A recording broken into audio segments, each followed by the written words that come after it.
This is DTR and the news. Wii U hardware sales have reached 610,000 so far this holiday season, with shortages of the Black Deluxe system still occurring around the world. The system's lineup include a shitload of games ranging between Black Ops 2 to the new Mario game. But I ask this, where's the new Zelda game? Where's the new Metroid game? On a side note, worldwide sales figures for Black Ops 2 reached over 1 billion. Holy, that's a fuckload of sales. The franchise continues to break records all across the world, with kids logging hundreds of hours of playtime.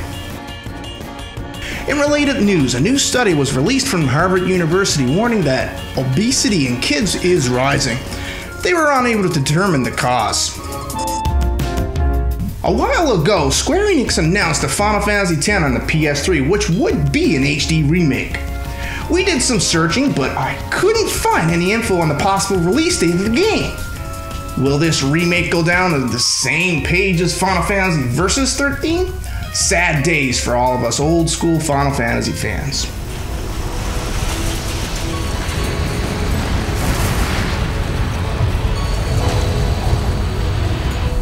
You are sure?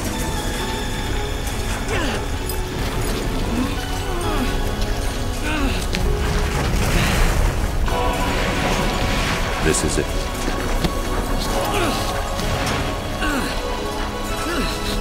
This is your story.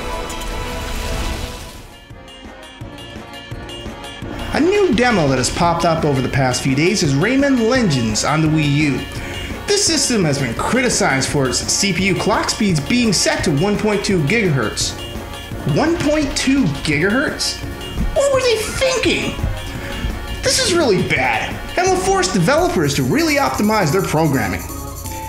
Even still, when it comes to the AI or anything that runs off the CPU, I'd imagine there'd be some serious issues.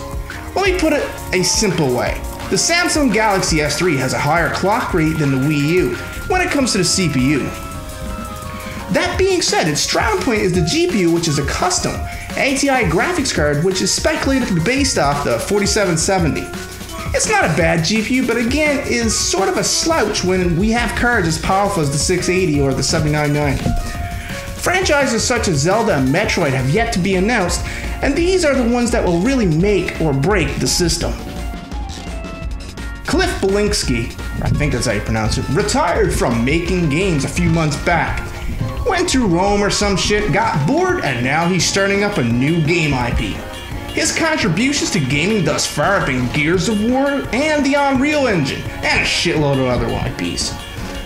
I hope him all the best, and will be keeping my eyes open for any news on what he's coming up with. And now on to sports. The hockey players in the NHLPA begin voting today on whether or not they want to dissolve the union and end the NHL lockout. Voting will end on Thursday, and the dissolve will happen by around January 2nd. But for now, we'll have to play our copies of NHL 2013 and imagine how the season would have been.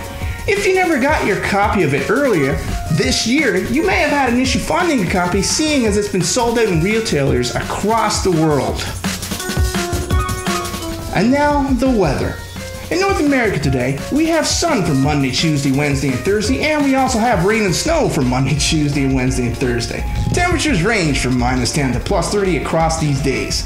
On Friday, expect a slight temperature rise in all regions to 1509 degrees Celsius with brimstone and ash falling from the sky. In other countries, expect the water to vaporize and the air to burn. The moon will fall from the sky at approximately 3 a.m. Friday morning.